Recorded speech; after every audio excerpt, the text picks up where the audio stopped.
সংবাদ।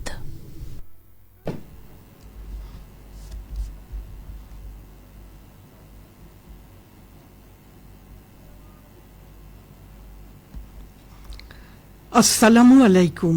বাংলাদেশ বেতার রাজশাহী স্থানীয় সংবাদ পড়ছি সুলতানা নাজনীন। আজ বিশ্ব বসতি দিবস। 1985 সালে ইউনেস্কো অক্টোবর মাসের প্রথম সোমবারকে বিশ্ব বসতি দিবস হিসেবে ঘোষণা করে। তার পরের বছর থেকেই বিশ্বব্যাপী পালিত হয়ে আসছে দিবসটি। বিশ্ব বসতি দিবস উপলক্ষে রাষ্ট্রপতি মোহাম্মদ শাহাবুদ্দিন ও প্রধান উপদেষ্টা ডক্টর মোহাম্মদ ইউনুস পৃথক বাণী দিয়েছেন। এবছরের প্রতিপাদ্য হল তরুণদের সম্পৃক্ত করি, উন্নত নগর গড়ি। বিশ্বের অন্যান্য দেশের মতো বাংলাদেশেও দিবসটি যথাযোগ্য মর্যাদায় পালিত হচ্ছে। এ উপলক্ষে গৃহায়ন ও গণপূর্ত মন্ত্রণালয় আজ সকালে রাজুক মিলনায়তনে এক আলোচনা অনুষ্ঠানের আয়োজন করে। এদিকে রাজশাহীতে নানা কর্মসূচির মধ্য দিয়ে দিবসটি উদযাপন করা হচ্ছে।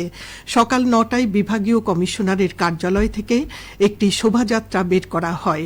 পরে জেলা শিল্পকলা একাডেমিতে আলোচনা সভার আয়োজন করা হয়। এতে প্রধান অতিথি হিসেবে উপস্থিত ছিলেন বিভাগীয় কমিশনার ডক্টর দিওয়ান মোহাম্মদ হুমায়ুন কবির। রাজশাহী উন্নয়ন কর্তৃপক্ষ আরডিএর চেয়ারম্যান এস.এম. তুহিনুর আলমের সভাপতিত্বে অনুষ্ঠানে আরও উপস্থিত ছিলেন পুলিশের রাজশাহী রেঞ্জের DIG Alamgir Rahman, RMP commissioner Mohammad Abu Sufian ও ভারপ্রাপ্ত জেলা প্রশাসক সরকার অসীম কুমার ও গণপূর্ত অধিদপ্তরের অতিরিক্ত প্রধান প্রকৌশলী আব্দুল গাফফার। রাজশাহী উন্নয়ন কর্তৃপক্ষ আরডিএ এবং বিভাগীয় প্রশাসন এই অনুষ্ঠানের আয়োজন করে। অপরদিকে নাটোরে আজ বিশ্ব বসতি দিবস পালন করা হচ্ছে। জেলা প্রশাসকের সম্মেলন কক্ষে আয়োজিত সভায় সভাপতিত্ব করেন ভারপ্রাপ্ত জেলা প্রশাসক মোহাম্মদ মাসুদুর রহমান। সভায় বক্তারা বলেন, দেশে ক্রমবর্ধমান জনসংখ্যার প্রয়োজন মিটিয়ে শ্রেণী বৈষম্য হ্রাস করে টেকসই শহর গড়ে তুলতে হবে। এক্ষেত্রে পরিবেশ, চলাচল, জলাশয়, দুর্যোগ ব্যবস্থাপনা, নতুন প্রযুক্তি ইত্যাদি বিষয়কে বিবেচনায় নিয়ে পরিকল্পিত শহর নির্মাণ করতে হবে। এই কর্মযজ্ঞে দেশের সম্ভাবনাময় ৭০% তরুণ জনগোষ্ঠীকে সম্পৃক্ত করতে হবে। সভায় স্বাগত বক্তব্য রাখেন নাটোর গণপূর্ত বিভাগের নির্বাহী প্রকৌশলী অমিত কুমার দেব। দিবসটি উপলক্ষে কালেক্টরেট ভবন চত্বর থেকে বের হওয়া শোভাযাত্রা সড়ক প্রদক্ষিণ করে। বিশ্বের অন্যান্য স্থানের ন্যায় দেশে আজ বিশ্ব শিশু দিবস পালিত হচ্ছে। দিবসটির এবছরের প্রতিপাদ্য হল প্রতিটি শিশুর অধিকার রক্ষা আমাদের অঙ্গীকার। মহিলা ও শিশু বিষয়ক মন্ত্রণালয় এবং বাংলাদেশ শিশু একাডেমি প্রতি বছর অক্টোবর মাসের প্রথম সোমবার বিশ্ব শিশু দিবস পালন করে থাকে। দিবসটি উপলক্ষে রাষ্ট্রপতি মোহাম্মদ শাহাবুদ্দিন ও প্রধান উপদেষ্টা ডক্টর মোহাম্মদ ইউনুস পৃথক বাণী দিয়েছেন। রাষ্ট্রপতি মোহাম্মদ শাহাবুদ্দিন তাঁর বাণীতে শিশুদের পরিপূর্ণ বিকাশে সরকারের পাশাপাশি সমাজের সব স্তরের মানুষকে এগিয়ে আসার আহ্বান জানিয়েছেন।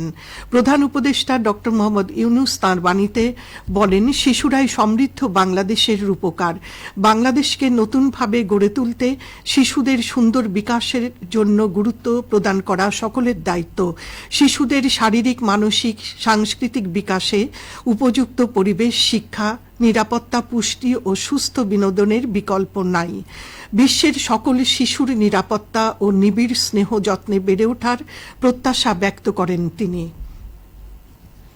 শারদীয় দুর্গোৎসব উপলক্ষে সনাতন ধর্মাবলম্বী নেতৃবৃন্দ ও বিভিন্ন পূজা উদযাপন কমিটিকে অর্থ সহায়তা প্রদান করেছে রাজশাহী সিটি কর্পোরেশন। গতকাল নগর ভবনে সচিবের দপ্তরে রাশিকের প্রশাসক ও বিভাগীয় কমিশনার ডক্টর দিওয়ান মোহাম্মদ হুমায়ুন কবিরের পক্ষে নগরীর ৭৮টি মণ্ডপের প্রত্যেকটির জন্য ২০,০০০ টাকা করে সহায়তা অর্থ তুলে দেন প্রধান নির্বাহী কর্মকর্তা ডক্টর এ.বি.এম. শরীফুদ্দিন। এ সময় রাশিকের নির্বাহী ম্যাজিস্ট্রেট সাদিয়া আফরিন, বাংলাদেশ হিন্দু বৌদ্ধ খ্রিস্টান কল্যাণ ফ্রন্টের ভাইস চেয়ারম্যান ও বিএনপির জাতীয় নির্বাহী কমিটির সদস্য দেবাশিস রায় মধু, হিন্দু বৌদ্ধ খ্রিস্টান কল্যাণ ফ্রন্ট রাজশাহীর সভাপতি অচিন্ত্য কুমার বিশ্বাস শান্টু ও সাধারণ সম্পাদক অশোক কুমার সাহা সহ রাসিকের কর্মকর্তা ও বিভিন্ন পূজা কমিটির নেতৃবৃন্দ উপস্থিত ছিলেন। নওগাঁর বঙ্গবন্ধু শেখ মুজিবুর রহমান বিশ্ববিদ্যালয়ের উপাচার্য পদে নিয়োগ পেয়েছেন রাজশাহী বিশ্ববিদ্যালয়ের ইনস্টিটিউট অব বিজনেস অ্যাডমিনিস্ট্রেশনের অধ্যাপক ড মোহাম্মদ হাসানাত আলী। গতকাল মাধ্যমিক ও উচ্চশিক্ষা বিভাগের উপসচিব মোহাম্মদ শাহিনুর ইসলাম স্বাক্ষরিত এক বিজ্ঞাপনে এ তথ্য জানানো হয়। রাষ্ট্রপতি তার 4 বছরের জন্য তাঁকে এই নিয়োগ দেন। উল্লেখ্য, ড হাসানাত আলী 1991 সালে ইসলামী বিশ্ববিদ্যালয়ের ম্যানেজমেন্ট বিভাগ থেকে স্নাতক ও 1992 সালে স্নাতকোত্তরে প্রথম শ্রেণীতে প্রথম স্থান অধিকার করেন। তিনি 1996 সালে ইসলামী বিশ্ববিদ্যালয়ে প্রভাষক পদে যোগ দেন। 2007 সালে পিএইচডি ডিগ্রি অর্জন করেন। 2004 সালে রাবির আইবিএতে যোগ দেন এবং 2013 সালে অধ্যাপক হন। দেশে বিদেশে তাঁর 29টি গবেষণা প্রবন্ধ প্রকাশিত হয়েছে। সবশেষে আবহাওয়া। আজ দুপুর 12টায় রাজশাহীতে তাপমাত্রা ছিল 32.4 ডিগ্রি সেলসিয়াস। এ সময় বাতাসে আপেক্ষিক আর্দ্রতার পরিমাণ 70%। রাজশাহী ও পার্শ্ববর্তী এলাকায় আজ সূর্যাস্ত সন্ধে 5:46 সংবাদ শেষ হলো। আমাদের পরবর্তী সংবাদ প্রচারিত হবে দুপুর 2:05।